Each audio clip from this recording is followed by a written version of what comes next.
Фаримовна, здравствуйте. Подскажите, пожалуйста, какова эпидситуация на сегодняшний день в республике?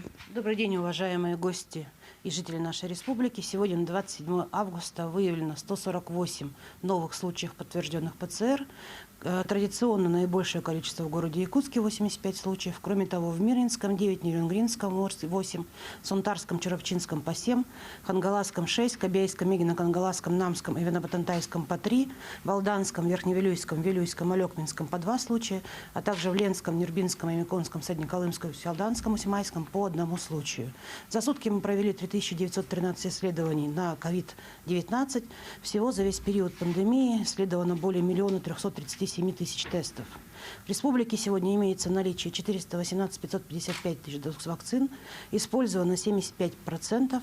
Первую вакцинацию на сегодня получили уже 312 544 человека, в том числе лица старше 60 лет 50 830.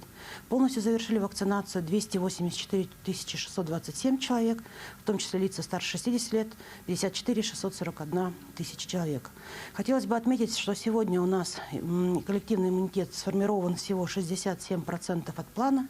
Это, конечно, недостаточно для того, чтобы мы с вами вернулись к привычному уровню жизни.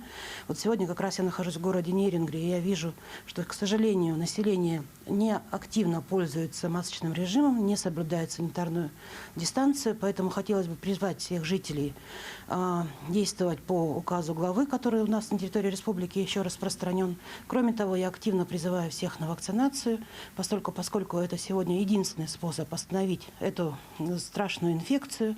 Мы видим, какое количество лиц, сколько они тяжело болеют. Сегодня уже 1018 детей находятся на амбулаторном и стационарном лечении, а буквально через неделю у нас начинается с вами образовательный процесс. И единственная возможность защитить наших детей, наших пожилых – это прийти на вакцинацию. Всем здоровья, счастья, удачи!